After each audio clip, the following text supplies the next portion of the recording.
नहमदुहु व नुसल्ली अला रसूलिहिल करीम अम्मा बाद फ़क़द क़ाल अल्लाहु तआला फ़िल क़ुरानिल मजीद वल फ़ुरक़ानिल हमीद अऊज़ु बिल्लाहि मिनश शैतानिर रजीम बिस्मिल्लाहिर रहमानिर रहीम।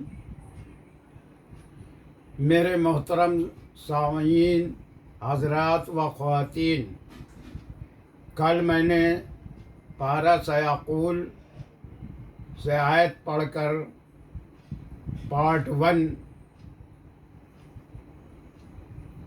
बयान किया था। उस पार्ट 1 का बाकी आज पार्ट 2 बयान करता हूँ। उसके आगे का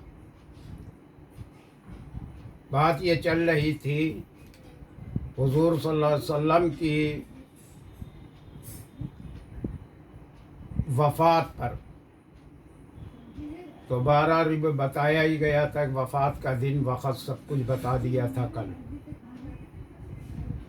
तो और हुज़ूर सल्लल्लाहु अलैहि वसल्लम की पैदाश जो है 9 रबीउल अव्वल, पैदाश 9 रबीउल अव्वल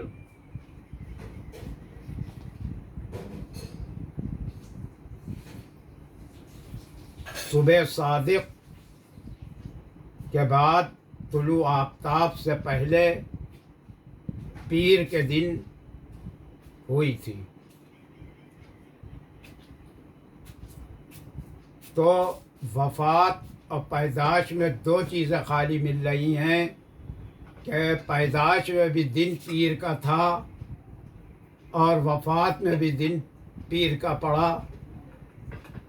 आप रखे गए मंगल के दिन शाम को हज़रत आयशा के हुजरे में जहाँ आप तशरीफ़ फरमा थे पहले, तो बात ये चल रही थी कि ये जो जुलूस और ईद मिलादुन नबी ये क्या है। फिर ईद के माने खुशी के होते हैं और मिलादुन नबी के मतलब विलादत के होते हैं, यानी नबी की विलादत। तो जब नबी की विलादत तो है ही नहीं, 12 वफ़ात का दिन है, तो ये विलादत कैसे मनाई जाए। बल्कि अखबारात पढ़े, अब जो उनको बताया गया वह उन्हीं ने छापा, उसमें भी यही छपा था कि बड़े धूमधाम से हज़रत मोहम्मद मुस्तफ़ा सल्लल्लाहु अलैहि वसल्लम की सालगिरह मनाई गई, तो कोई जन्मदिन मनाया गया, तो कोई जश्न ईद मिलादुन नबी। ईद मिलादुन नबी का भी मतलब विलादत के है, उस दिन तो विलादत है ही नहीं, वफ़ात है। दूसरी बात यह है, आलम दुनिया से जाने के बाद जो लोग आलम बरज़ख में जा चुके, क्या उनकी कभी सालगिरह मनाई जाती है? कभी सुना, कभी देखा, कभी ऐसा हुआ। बल्कि जो वफ़ात पा जाते हैं उनकी बरसी ज़रूर लोग मनाते हैं। उस दिन को याद करते हैं कि आज के दिन वफ़ात हुई थी। सदका खैरात, दुरूद, कलमात सब पढ़ते पढ़ाते हैं, वो बात तो समझ में आती है। लेकिन जो आलम दुनिया से आलम बरज़ख में जा चुका, उसकी सालगिरह बड़ी अजीब बात है, समझ से बाहर है। अब क्योंकि इसमें सब पढ़े लिखे भी शामिल होते हैं, ज़्यादा तादाद तो अनपढ़ ही की है, तो जब अनपढ़ तो बस ये देखता है कि ये काम कौन कर रहा है, फलाने कर रहे हैं, तो उसको ये तो सोचने की भी नहीं फुर्सत होती कि इसमें बैठ के सोचें कि हकीकत क्या है। आजकल एक पैमाना सदाकत के नाम नापने का एक और निकाला गया है कि जो काम बरसों से होता चला आ रहा है, हमारे आबा व अजदाद करते चले आ रहे हैं, गोया वो हक है। उसी पर कल मैंने ये कुरान की सयाकुल की आयत सुनाई थी। वो हक नहीं है, ज़रूरी नहीं है। क्या जिनके नक्श कदम पर हम चलते हैं वो हक पर थे, हिदायत याफ्ता थे? अल्लाह फरमा रहे हैं अगर थे तब तो हम उनकी नकल करें, और जब वो नहीं थे, मगर आजकल का भी यही है। अब इसमें से हम तो ये बात कर रहे हैं, लेकिन ये सैकड़ों जो आवाम है इनको कुछ नहीं पता। बस उनको ये पता है कि आज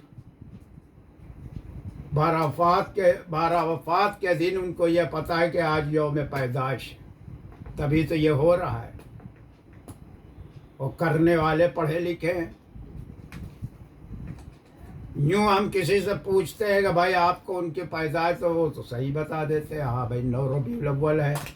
तो फिर जब ये पूछते ये क्या है, तो उसका जवाब हमें नहीं मिलता। बहरहाल तीसरी बात हमने ये निकाली है कि जो दुनिया से चले गए उनकी बर्थडे कौन सी, सालगिरह कौन सी, और या विलादत बनाने का कौन सा तुक है। तो मेरे मोहतरम दीनी भाइयों और बहनों, आजकल जो बहुत टाइम से कोई रस्म रिवाज चला आ रहा होता है, जिसमें यकीनन हमारे आबा व अजदाद भी शामिल होते हैं, तो हम लोग ये समझ कर कि मेरे बाप दादा भी इसी पे चलते थे, हम भी बग़ैर कुछ तस्दीक करे उसी पे चल निकलते हैं, उसी रास्ते पे चल निकलते हैं। ये जानने की कोशिश नहीं करते कि ये जन्नत में जाता है रास्ता या जहन्नम में जाता है। बस हम ये देखते हैं कि हमारे आबा व अजदाद। साफ खुलासा इसमें ये आयत ने कर दिया है। तो पैमाना ये नहीं है सदाकत का कि कोई चीज़ सदियों से चली आ रही है और कोई इस बिरते पे बड़ा फूलता है और लोगों को मरगूब करने की कोशिश करता है कि मेरा बहुत बड़ा गिरोह है, हमसे बड़ा गिरोह किसी का नहीं। तो देखिए, बड़े गिरोह से भी ये बात नहीं साबित होती कि वही सच्चा और अच्छा रास्ता है। सबसे बड़ा गिरोह जो है शैतान का है। यह हम नहीं कहते, ये कुरान कहता है। और शैतान का काम सिर्फ गुमराह करना है लोगों को, और कोई काम नहीं है। किस तरह से किया जाए, नई नई तरकीबें, नई नई चालें, उनको गुमराह किया जाए। तो कोई बड़ा गिरोह इस बात का सबूत नहीं है कि वो हक पे है। दूसरी बात, अगर कदीम चली आ रही रवायतें और रिवाजों से सदाकत को माना जाए, तो मेरे मोहतरम दीनी भाइयों, सबसे पुरानी बुत परस्ती है। अब क्या जवाब देंगे आप? है या नहीं है बुत परस्ती? सबसे कदीम, तो क्या वही सही है? तो ये सब क्यों हो रहा है? क्योंकि हम कुरान से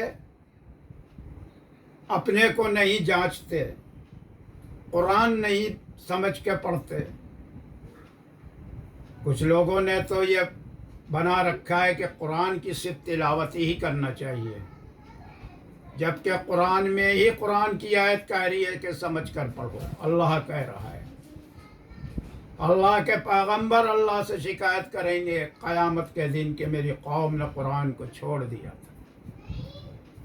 हुजूर सल्लल्लाहु अलैहि वसल्लम दुनिया में कह के गए थे कि मेरे जाने के बाद जो शख्स कुरान को मजबूती से पकड़ेगा वो कभी गुमराह नहीं होगा। हमने कुरान को छोड़ दिया, हम गुमराह हो गए। कुरान में एक आयत है सूरह बकरा की, मिनल्लज़ीन फ़र्रक़ू दीनहुम व कानू शिया कुल्लु हिज़्बिन बिमा लदैहिम फ़ारिहून, जिसका तर्जुमा है, जिन लोगों ने अपने दीन के टुकड़े टुकड़े कर दिए اور بہت سے گروہ ہو گئے. ہر گروہ نازاں ہیں اپنے طریقے پر جو جس گروہ میں ہے.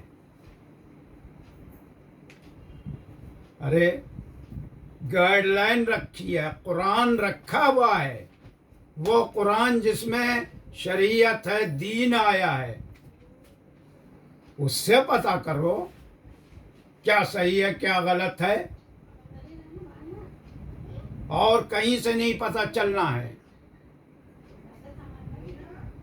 یہی وجہ ہے کہ آج ہمارے ٹکڑے ٹکڑے ہو چکے ہیں، ہمارے سلام بڑھ چکے، ہماری محبتیں بڑھ چکی، ہماری دوستیاں بڑھ چکی. یعنی اپنے ہی گروہ کے لوگوں کو سلام کریں گے، اپنے ہی گروہ کے لوگوں سے محبت رکھیں گے، ہمدردی رکھیں گے. یہ کیا ہے؟ یہ اسلام ہے؟ جس وقت اسلام تھا، صحابہ تھے، رسول تھے، اور قرآن سے تبلیغ ہوتی تھی، سب ایک تھے، سب ایک تھے. اس کے بعد قرآن کو چھوڑ کے 73 فرقوں میں بٹ گئے، اور پہلے بتا دیا گیا حضور صلی اللہ علیہ وسلم نے قیامت کے قریب 73 فرقے ہوں گے، جس میں 72 جہنم میں جائیں گے. صرف ایک فرقہ جنت میں جائے گا، وہ فرقہ جس پہ ہم چل رہے ہیں، چل کے دکھا رہے ہیں. تو یہ اپنے منہ میاں مٹھو اپنے کو بہلانے سے تو کام چلے گا نہیں. مر کے اللہ کے سامنے جانا ہے. یہاں جتنی بھی جھوٹ فریب مکاری اور دھوکہ دھڑی سب کر لیں، گمراہ کر لیں، لیکن آخر اینڈ جو ہوگا، قبر آخری منزل ہماری قبر ہوگی، وہاں ہم ہوں گے اور ہمارے اعمال ہوں گے. تب کیا ہوگا؟ تو قرآن ہمیں بتائے گا کس راستے پہ چلنا ہے، کس پہ نہیں چلنا ہے. یہی ہماری گائیڈ لائن ہے. ہم کو بھیجنے کے بعد اس انجان دنیا میں اللہ نے یہ گائیڈ لائن بھیجی، کیونکہ یہ دنیا میں ہم پہلی بار آئے تھے. جب کوئی کہیں پہلی بار جاتا ہے تو اسے راستے نہیں معلوم ہوتے، اسے یہ نہیں پتہ ہوتا ہم کدھر جائیں کدھر نہ جائیں، کیا اچھا ہے کیا برا ہے، کیا کھائیں کیا پئیں کیا نہ کریں. تو اس کے لیے قرآن کو بھیجا، اور ہم اسی کو نہ دیکھیں تو ہمیں راستہ صحیح کہاں سے ملے گا؟ ہمیں راستہ کہاں سے صحیح ملے گا؟ تو یہ پیمانے جو ہم نے بنا رکھے ہیں، ہمارا گروہ بہت بڑا ہے، تو ہم حق پہ ایسا کوئی ثبوت اس بات کا یہ نہیں ہے.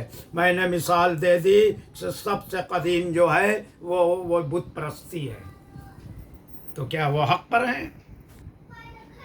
دوسرے یہ 72 اور 73 جو فرقے ہیں، اس میں سب سے خطرناک وہ فرقے ہیں جو خود گمراہ ہیں اور تحریک چلا رہے ہیں دوسروں کو گمراہ کرنے کی.